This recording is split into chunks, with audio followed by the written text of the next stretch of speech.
Hey guys, what's going on? Claic here, and I'm bringing you today a trial guide for Gilgamesh. He's finally here. He's going to be released sometime tonight or in the morning, wherever you guys are in the world. And I just want to say I'm doing this a little bit different than my normal trial guides or my event guides. I'm going to go over the fight as an actual guide. I'm not going to fight the boss. Actually, I can't fight the boss. But I want to put this out there for anybody who wants to attempt it. This may help you, before I get my guide out, because it might take me a while to make the guide, and I think this right here would be better served, and more or less my videos will just be me beating it with maybe a free-to-play team, me beating it with my, maxed out 5-star base units, with a bunch of TMs, and then maybe I'm going to try that Gilgamesh Vanquisher battle. But anyway, that'll be later. A couple things I want to say about the Gilgamesh battle is it's going to be one of the hardest battles you guys have fought in a long time. Maxwell's the only thing that comes close to it, and it's going to be a steep, difficulty markup from what you guys are used to. So this trial is not for new players. This trial isn't even for, I would say, super casual players. This is going to be pretty tough for you guys. You're going to have to do a lot of preparation and understand the fights. But, getting through it's going to be okay. We're going to handle this, and I'm going to go over everything I can to make sure you guys know what's going on. So first up, let's talk about the key mechanics to Gilgamesh and what exactly we're going to be up against with this fight.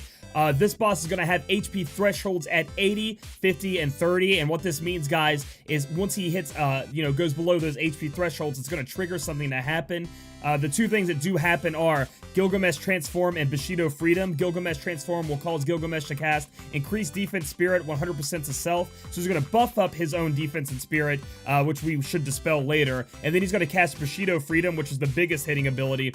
Hybrid AoE 5 times to all, so he's going to smack you all with a huge hybrid damage attack.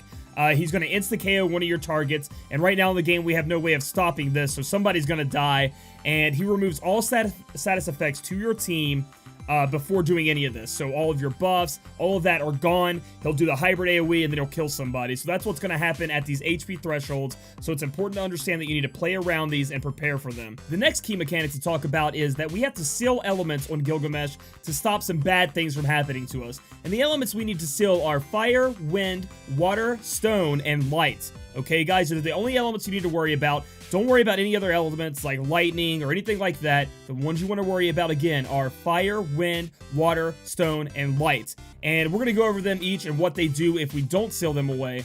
And essentially, what order we want to make sure we have them sealed in priority. So the first one up, we're going to talk about fire. Fire hybrid damage to 1. So he's going to do fire hybrid damage to somebody if this is not sealed. He's going to decrease the team's attack and defense by 50%. And then he's going to drain the MP of one person. We never want this to go off, guys. We never, ever, ever want this to go off. If this goes off, you probably lose the fight. So be afraid of that.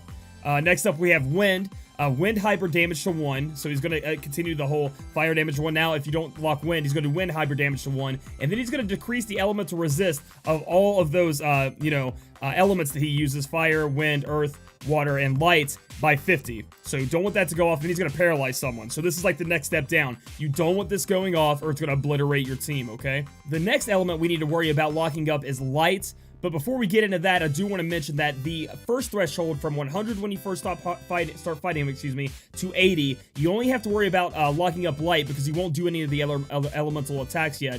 But, you might not even have to worry about that, as we can see here. He only does light hybrid damage to one enemy, or, to us. We're the enemy to him. And essentially, so you might be able to deal with that with just healing and having a high enough spirit and defense to not worry about it. But then again, if you already have the light damage weapon on you, or you do a light attack, you can just deal with it, whatever. But after the first threshold, it gets a little bit stronger. It's going to do a little bit more light hybrid damage, and it's going to inflict confusion to somebody, and we don't want to have to deal with that. So we're going to lock that away after the first threshold. After that, we're coming up on a couple more elements here. We have water and earth, and these aren't that serious, but they are. For example, water, if you don't break that, increase defense and spirit by 300% to self. So that's a hell of a lot of defense and spirit, right? But I think this is dispellable. I'm going to assume that. Again, haven't fought the trial. I'm going off all the information and research I've done. And maybe things change, who knows, but that one seems like a little bit on the side. We can have other ways to deal with it. And then we have earth. He's going to do HP earth damage, 75% of everybody's HP, to one person. It's going to do 75% of their HP. Now, this can be counteracted by Barstonra, if you want to cast that on your team also. So it affects that damage. So that's the way you can take it out if you don't have somebody to hit him with an earth attack, or you kind of just don't want to deal with that. You just rather cast Barstonra and be done with it, okay? That's what we're talking about there. Let's move on to the next part. We're going to talk about the strategy, guys. With the strategy aspects of everything, On the first threshold at 100%, we need to seal light. But you could possibly skip this like we talked about before, due to the fact that it doesn't really do that much at the beginning, okay? We want to buff our team and break down Gilgamesh's magic. That's a key thing here. Only magic can be broken on Gilgamesh, but that's very important as his damage is hybrid damage. So if we break his magic and also buff our spirit and defense, we're going to really take down his hybrid damage and what it can do to us. And again, like I said, only magic can be broken on him. And we want to dispel him of any buffs that may be on him. And we also want to provoke with our tank in this first threshold. So all it is that rinse and repeat, make sure all your buffs are up, you're healed up, and you're doing the damage to him that needs to be done. Now let's talk about the second threshold at 80%. That's what it's going to proc. When that procs, again, he's buffing himself up with Gilgamesh Transform, and then he's doing the Bushido ability that's going to dispel everything off of you. He's going to hit you for a big hybrid ability, and then he's going to KO someone. So you need to be prepared for this. How are you prepared? Make sure Gilgamesh's magic is broken. Make sure you guys are either defending or, you know, you have a higher HP threshold that you can handle this. I'd say at around 4,500 to 5,000 HP. You need to have that. So you can also defend if you need to with your character, and you want to make sure your spirit is buffed up before he does that big attack to you. Well, actually, the spirit buff does not matter, excuse me, as he wipes that off. So there's that. Now we need to start sealing all elements. So after that big Bushido and he buffs himself up, we need to seal all elements at this point. Fire, water, wind, you know, you want to seal them all. And then as I said in the priority, if you can't do that, you know, you want to prioritize them, as I said, fire, wind, and light always. And then water and earth, you can work around that. Buff up your team again because it's been broken off, and make sure his magic is still debuffed. We want to have that going on. We have now been dispelled, so we need to get our spirit and defense buff back up along with attack and magic. And then we need to dispel him and raise up the person that died because someone now is KO'd, okay? So that's very important right there. So that's the strategy for that. When he goes to 50%, he's going to do the same thing. Gilgamesh Transform, do a huge attack, dispel your whole team before he does that, and then kill somebody. And then he's going to go back to doing what he does. So we're going to dispel him, raise the dead person again, seal all the elements like always, buff the team, break his magic, okay, guys? The one thing we want to make sure we know now, though, is that Gilgamesh now hits harder. He's angry, he's down 50% HP, and he's going to start hitting a little bit harder. Some of his abilities get a little bit stronger. The last threshold will be 30%. Sealing all elements, again, we need to do that, and it's just rinse and repeat, guys. At 30%, he's going to do the Bushido, he's going to make himself buffed up, dispel it, and take him down, guys. So that's how that's going to work. So let's move on to preparation and what you guys can do to prepare for this battle. You want to cover each element twice, meaning that if he were to kill someone, you would have that element with someone else somehow. So, for example, if he was to kill one of your people off that does fire and stone, and you don't have anybody else to stop fire or to seal fire, you're going to get screwed, right? Because now your dude's dead. When you raise him, he can't do anything, and you die. So try to cover each element twice the best you can. You need to have a healer that can raise. Very important, because people are dying all over the place, and Phoenix Downs just aren't going to cut it, because the HP isn't going to get them all the way back up as high as you want. So you want somebody with full raise, like a Refia.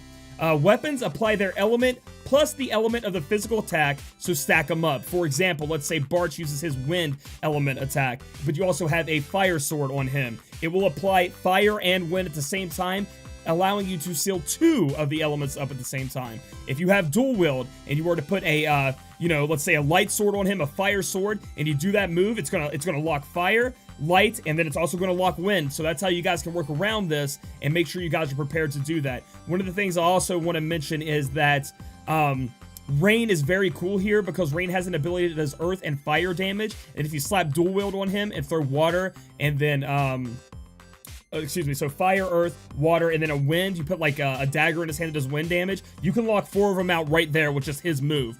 So that's really, really cool. And be sure to bring a magic breaker and then a spirit and defense buffer. Again, that's very important. Let's talk about a team example here. This is my free-to-play team that I'm going to try to take down Gilgamesh with. We have Refia, obviously going to be our healer and also our raiser and our buffer. We have Bartz again, and with Bartz, I'm doing the wind attack with Bartz, and then I'm also equipping him with certain elemental weapons so I can cover my bases. We have Rain here, like I said, MVP, can buff your team, break down magic, can do that big ol' earth, fire, whatever element he has in his hand, seal 3 things, so he's pretty cool. The only thing bad about Rain is that he's going to have MP problems, but again, this guide is just for examples. We have Snow, who's going to be able to counter hit and maybe seal some things up if you have a weapon on him. And then also he has Water, which is really nice. And he's kind of like a pseudo tank if you need him to pull the attacks to him. And then we have our boy Cecil, who's obviously going to take the hits, cure if we need to. What I did with Cecil here was I put Trident on him, which is a water spear.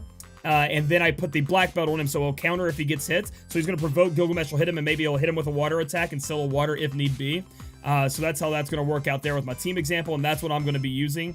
Here I'm going to go ahead and list different weapons and things like that you can obtain in the game through chest or crafting or through events that have happened. What I'll tell you guys is that you can look these weapons up in the wiki I have listed below, and it'll tell you exactly how to obtain them and how to do that. So we're just going to list them here. We have a lot for wind. We only have 2 for light, which is Rune Blade and Healing Staff, and I don't know if you really want to be using Healing Staff. So Rune Blade's probably what you want to do. You can get that out of an exploration. We have fire here. Again, you can just pause the video if I'm going too fast and re-go over it and type in what you guys want. We have fire, a lot of options for fire, and then water. We got the Trident. I didn't list TMs here, but Mercedes Axe will work too. But we're working with the Trident, baby. And that is a craftable, so you can make multiple of those, and you get one out of an exploration. So that's how that works. And finally, Earth, we only have Golem Staff. And if we're used to that, the Golem Staff is a PvP, like, boss thing, so you probably already have Golem Staff. I think it's got you get that from the Wind Keys, the Gale Keys, or whatever. Another thing you guys can consider doing is equipping, you know, Elemental Blade attacks. For example, like Water Blade, Stone Blade, excuse me. These can be obtained through different chests and crafting them, things like that. I didn't mention that here, but that is an option for you if you need it, okay? And as always, and I think it's pretty obvious, if you use an elemental attack, it's gonna sell the element, okay? So that's how that's gonna work. So yeah, overall, that's what the Gilgamesh fight is. You need to lock up his elements, prepare for his thresholds, and it's gonna be a long fight because he has a lot of defense and a lot of health, a lot of spirit. So this was my quick guide to Gilgamesh. I hope you guys enjoyed it. Give it a thumbs up if you liked this video. Comment down below if I missed anything or any strategies you guys want to talk about. But please be constructive with them and not be, you know, disrespectful to anybody, including myself. And subscribe for future content. Good luck on Gilgamesh, guys.